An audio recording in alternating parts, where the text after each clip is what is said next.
2 weeks ago, a man attacked me on the beach and put me in the hospital. I talk about being a parent a lot. I had a son and now I have a daughter. And I think that it's actually changing me. And I can see it's affecting my videos a little bit. I don't know if that's a good thing or if that's a bad thing. But I came across this video of a young lady who got sent to the hospital. And it just made me wonder, damn, how would I react if somebody was to do that to one of my kids? My friends and I were getting dinner at Fresco Grill in Carlsbad Village, which, if you don't know, is a super safe area. After dinner, we decided to go down to the water and sit on a lifeguard tower just to hang out at the beach. These two kids, probably like 12 years old, came riding by on e-bikes, like down on the sand in front of us. I put way too much concealer on. They were literally like 12 years old. They stopped riding their bikes in front of us and they're all, hey ladies, like just being super funny little kids. Not even like 2 seconds later, this drunk guy from out of nowhere comes walking up and he starts yelling at the kids. He's like, you guys, slurring his words, you guys aren't allowed to ride those bikes on this beach. Like, you wouldn't do that if there was a lifeguard here. You better get off your bikes, get off your bikes. Just like yelling at them. And we were all like, whoa, like, calm down. So we tried to like make light of the situation. We were like, haha, like, it's fine, they're fine. We even were like, these are my little brothers, like, leave them alone. They're fine.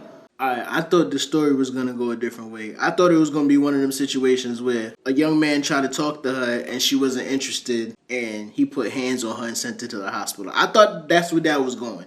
So he scares them off so badly they end up leaving, and I was like, great, now we're stuck here alone with this guy. Not that I was like counting on two 12-year-olds to do any like protecting, but it was still comforting to like have other people there. So the boys leave and we're sitting on top of the lifeguard tower. This man is standing at the bottom of the ladder, like blocking the bottom of the ladder. He's obviously drunk, slurring his words, holding a beer can or like a tall boy of some sort. Like I said, he was obviously drunk and a lot of the things he was saying wasn't even making any sense. And it was making us feel uncomfortable and we didn't know how to like act. So at first we're like trying to laugh it off because we feel weird. And if you are a woman and you've ever been in an uncomfortable situation with a guy, a lot of the times all you feel like you can do is like laugh it off. He really did not like my friend Kaylee, who is sitting to my left. She's sitting directly at the top of the stairs. I'm in the middle, and then my friend Abby's to my right. She was kind of making jokes and laughing at him when I would say, leave us alone, go away, because he wasn't leaving us alone. He wasn't going away. So I kept being like, all right, dude, like, have a good night. We're not trying to have a conversation with you. Like, go away. You're making us feel weird, blah, blah, blah. What I would say, during the initial confrontation, when y'all noticed that he was drunk, this is just survival instinct. When y'all noticed that he was drunk and he was coming over there messing with those kids, y'all should have put yourselves in a situation where, just in case it escalates to you and your friend group, y'all had an easy way to exit. I'm not a woman, and a lot of times I have to explain to my wife about reading the room. And it don't be situations like this, but I would hope that if she's in a predicament like this, she would read the room correctly. Of course, he starts saying things like, this is what's wrong with women. You guys don't know how to have normal, logical conversations. And I was like, dude, we're not trying to have a conversation with you. Like, have a good night. Go away. He did not like that. He starts getting even more aggressive. You shouldn't have responded. You should have ignored him. You should have ignored him. And once again, I tell him to leave us alone. And he takes a step up onto the ladder and says, oh yeah, or what? Or what?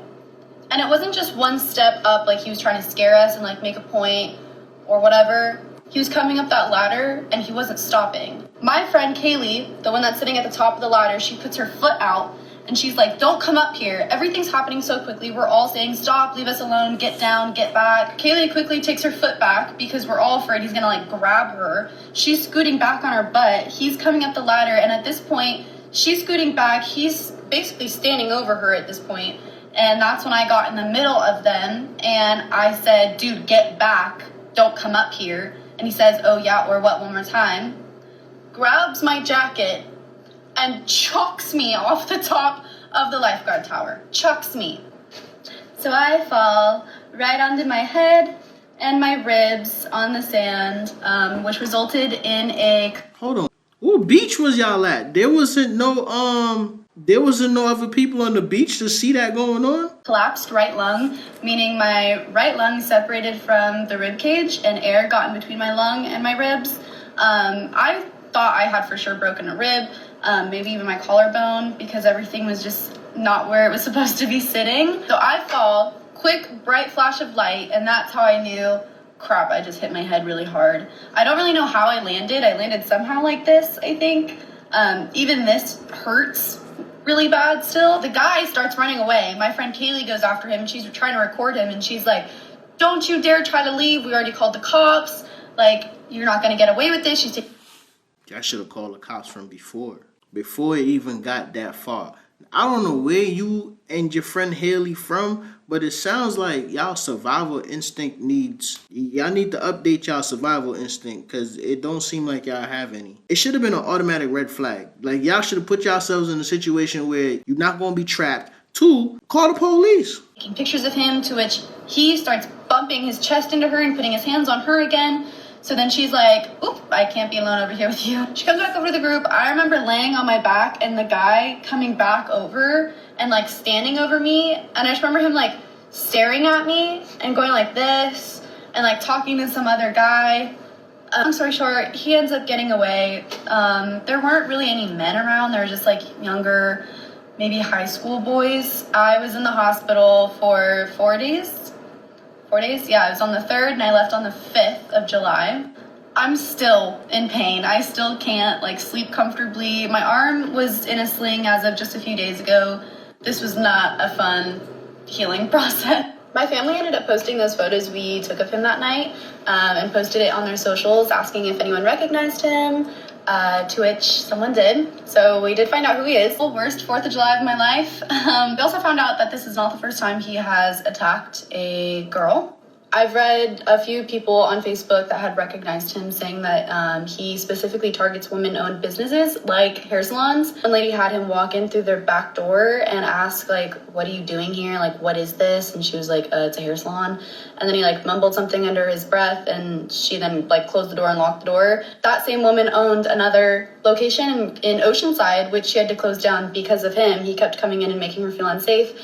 Another lady wrote on Facebook that she recognized him as a man that literally robbed her sister of all the cash in her purse. So this is not the first time he's gone after a girl. There is a case filed against him. We're still waiting for an update, but it's been 12 days and I would like to get this guy off of the streets of Carlsbad. I have since purchased pepper spray, to which I ain't gonna lie, some pepper spray would have sent his ass down that ladder. Some pepper spray would have gave him some act right. I'm really sorry that this happened to you, but I'm gonna stand on my previous statements. You guys need to work on your survival skills. Your survival instinct is not there. And I'm guessing that might come with experience. This might have been the first time you've came across somebody so aggressive or willing to hurt you, because he didn't give a damn about hurting you.